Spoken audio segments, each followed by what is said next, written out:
आपको नहीं मालूम, इस दास को पता है। और फिर जब आप यहाँ से जाओगे, मान लीजिए आप कम से कम जिसको भगवान चाहिए, परमात्मा का डर है, वो कम से कम 1 घंटा, 1.5 घंटा, 2 घंटा तो सिमरन सारे दिन में कर ही लेता है। 1 घंटे के अंदर 900 श्वास उश्वास आते जाते हैं। श्वास उश्वास ये एक होता है, ऐसे 900 1 घंटे में आते हैं। और 21,600 श्वास 24 घंटे में आते हैं। तो इसमें से आप 10% भी यदि भक्ति में लगाए रहोगे, 10%, यानी लगभग 2,000-2,100 इतने भी आप प्रतिदिन श्वास सुमन कर लोगे, यानी एक घंटे में 900 श्वास, 2 घंटे में 1800, और 3 घंटे भी डेली आप यूँ नहीं इकट्ठे बैठ के, आप चलते फिरते बस में बैठे हो, गाड़ी में जा रहे हो, साइकिल पर जा रहे हो, मोटरसाइकिल पर हो, बस में बैठे हो, या लेट गए हो, चलते हो, जैसे ऑफिस जा रहे हो, रास्ते में सुमन करता रहे, तो कुल मिला के भी 3 घंटे भी सुमन कर लोगे, आपके मोक्ष में कोई बाधा नहीं। लेकिन मर्यादा में रहना पड़ेगा, और ज़्यादा कर लोगे तो मेरिट पाओगे, बहुत ही ज़्यादा अच्छी, उसमें कोई बात खत्म हो जाएगी। लेकिन कम से कम बता रहे हैं आपको, क्योंकि इसकी इतनी कीमत है। फिर कुछ दिनों के बाद क्या होगा, ये तो प्रारंभ में है, लास्ट में फिर क्या होगा कि आपको परमात्मा इतना ज्ञान और अंदर से दृढ़ विश्वास पैदा कर देगा, आपको ये संसार जिसके लिए आप भटक रहे हो, माया के लिए, कार कोठियों के लिए, या कति दुश्मन दिखाई देने लग जाएगी कि तेरे भक्ति में यह बाधा कर रही है, जिसके लिए तो पाँव पीट रहा है, और ये तेरे साथ चलने को नहीं। ये तो हार्ड एंड फास्ट रूल है, ये तो बिल्कुल कड़वा सत्य है कि ना शरीर तेरे साथ जागा, फिर माया जाएगी कहाँ से? काया तेरी है नहीं, माया कहाँ से हो? और चरण कमल में ध्यान रखो, इन दोनों को खो। नंगा आया जगत में, नंगा ही तू जाए, और बीच में ख्वाबी ख्याल है ये मन माया भरमावे। अरबपति खरबपति सारा दिन बौड़े कुत्ते की तरह सर मारते अंडे जा, नून ले लूँ, एक और बिजनेस शुरू कर दूँ, फलाना कर दूँ, और जो करना था वो करा को नहीं, बीच में मृत्यु होगी, गधा बना अंडे कुमार के वहाँ खड़ा, फिर गट्टे बंधवा के सिर पर लेवा, माया के काम आई। अरे इसके साथ साथ परमात्मा में भक्ति करो, ये माया तो शत्रु है इस जीव की। हाँ, इसमें बताते हैं एक माया दुख भंजनी, एक माया दुख मूल है। मान लिए परमात्मा ने आपके प्रारब्ध में खूब संपत्ति दे रखी है, उसका सदुपयोग करो। कहते हैं दान माया दुख भंजनी, और जोड़ते संचित है दुख मूल, अभय अंतर की गंध है, अधिखत की है फूल। तो पुण्यात्मा, हमने परमात्मा के एक एक वचन पर विचार करना है। तो क्या बताते हैं कि मनुष्य जीवन की वैल्यू ई बाप लगा लियो कितनी होगी। एक श्वास उश्वास और मंत्र, विधिवत मंत्र जाप किया जाए, परम संत से लेकर आजीवन मर्यादा में रहना पड़ेगा। इसमें मर्यादा सबसे पहले है। जैसे बच्चा खेल खेलता है, खेल होता खिलाड़ी जो खेल खेलते हैं, उसके कुछ नियम होते हैं, उनकी कुछ बाउंड्री होती है, सीमा होती है।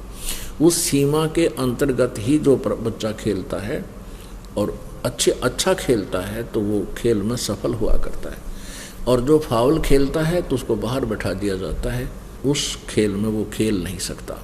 तो पुण्यात्माओं, हम ये परमात्मा की भक्ति का जो खेल है, परमात्मा पाने वाला अखाड़ा है, इसमें आप जी सिलेक्टेड हैं जिनको उपदेश मिल गया, और इसमें जब मर्यादा में नहीं खेलोगे, मर्यादा में नहीं रहोगे, तो आप फाउल हो जाओगे, आपका फिर काम बिगड़ जाएगा।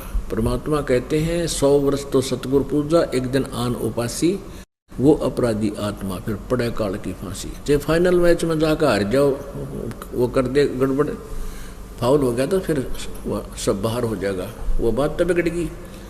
इतने दिन के वो डले ढोए व्यर्थ गए। तो कहते हैं 100 वर्ष तक सतगुरु पूजा, एक दिन आन उपासी। 100 वर्ष तक गुरु जी की पूजा। गुरु जी की पूजा का अर्थ है जैसे गुरु जी बतावें उसी तरह रहनी करनी, अपनी मर्यादा और भक्ति करता रहे। और एक दिन 100 वर्ष तक ऐसी कर ली, और एक दिन आन उपासना, अन्य देवताओं की पूजा करने से आपका काम बिगड़ जाएगा, वो अपराधी आत्मा फिर पड़े काल की फांसी। अब विचार करना पुण्यात्माओं, ये काल हमारे साथ कितना धोखा किए हुए है। जैसे कुछ दिनों के बाद क्या होगा कि आपके ऊपर कोई कष्ट नहीं आवेगा, और जो कष्ट आना था वो परमात्मा कैंसिल कर देगा आपकी सच्ची लगन और भक्ति देखकर। यहाँ सांसारिक सुख हो जाएंगे, घर में भी सुख होगा, पास पैसा भी खूब हो जाएगा, क्योंकि दान ऐसे स्थान पर आप कर रहे हो, ये किया हुआ दान आपको मालिक देगा और बहुत अच्छा प्रतिफल देगा। तो कुछ दिनों के बाद आप भूल जाओगे, सत्संग में आना भी कम कर दोगे, ये बट नेचुरल है। ये दास देख रहा है, आज से जो 15 साल पहले लगे थे 100-200 परिवार, अब उनमें से मेरे ख्याल में 10% उस लगन से 10% लगे हुए, बाकी ढीले पड़ गए, क्योंकि उनका सुख गणे हो गए।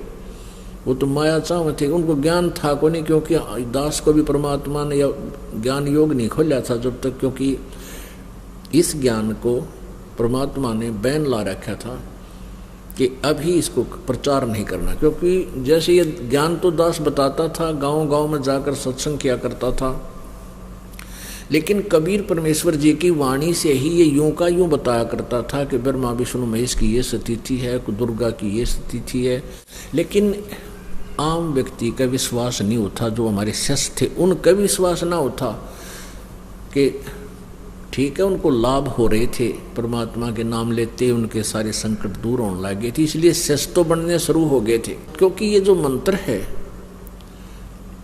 इस मंत्र का जाप पूरे विश्वास लगन के साथ जो व्यक्ति करता है, उसको ज्ञान है या ना है। जैसे डॉक्टर कोई दवाई देता है, औषधि देता है, मरीज खा लेता है, तो उसको नहीं पता इसमें कौन सा केमिकल है, कौन सा साल्ट है, तो वह दवाई अंदर गई, लाभ तो करेगी। फिर यहाँ समस्या क्या आ गई है हमारे सामने कि जैसे जो दवाई जो मंत्र दास देता है, दूसरे नकली डॉक्टर यानी ये संत भी और मंत्र देते हैं उसी रोग के काटने के, मोक्ष मार्ग के लिए। जैसे ब्रह्मा विष्णु महेश जी को वो अजर अमर बताते हैं, दास उनको नासवान बताता है, क्योंकि सूक्ष्म वेद में लिखा हुआ है। तो ऐसे कंट्राडिक्टरी स्टेटमेंट हो जाया करती थी कि भी गुरुजी तो ये बताते हैं, और दूसरे जो ब्रह्मा विष्णु महेश के जानने वाले वो ये बताते हैं ब्रह्म ही सबसे शक्तिशाली है, ब्रह्म ही सबसे बड़ा भगवान है। विद्वान कहलाने वाले ऐसे कहते थे। तो यदि ये बीच में ये संत ना अड़ रहे होते और सीधा ही दास आपको मंत्र दे देता, फिर आपको ज़्यादा ज्ञान की आवश्यकता नहीं थी, या टेबलेट, ये दवाई यानी सिमरन, ये फांकी मारनी थी, रिश्ते रोग कट जाता, यानी जन्म मृत्यु समाप्त हो जाती। तो ऐसे जो पुराने समय में जो भक्त लगे थे उनको लाभ तो निरे हो गए, क्योंकि वो हमारे संग में ज़्यादा रहते थे। जहाँ भी कहीं पाठ होता था वो सारे ही वहाँ आ जाते थे कि उनका सुख गणे होया करते। कुछ दिनों के बाद फिर वो अच्छे सुखी हो गए, घर में सुख हो गया, सारे लाभ होने लग गए। तो फिर हमने आश्रम करौथा में डेरा डाल लिया, वहाँ भी कुछ दिन आए, फिर ढीले पड़ गए, फिर संगत ज़्यादा होती रही, ऐसे वो पीछे हट गए। तो कहने का भाव ये है कि एक समय ऐसा आता, वो हमसे दूर नहीं है, वो हमारे को ये भी नहीं है कि हम गुरु जी से दूर हो गए, लेकिन वो कमज़ोर पड़ गए, और एक दिन ऐसी स्थिति आ जाएगी वो भक्ति बंद कर देंगे, क्योंकि ज्ञान बिना बात बने को नहीं। अब ये ज्ञान इसलिए आपको देना पड़ता है कि कोई आपको भ्रमित ना कर दे कि ये टेबलेट ठीक होनी, इस रोग की कोना, अर्थात ये मंत्र सही नहीं है, ये ज्ञान सही नहीं है। तो इसलिए आपको यहाँ बुला करके इतना कुछ समझाया जाता है ताकि आप भ्रमित होकर के इस औषधि को अर्थात इस ट्रीटमेंट को, जो मोक्ष मार्ग मंत्र है, इनको त्याग ना देना।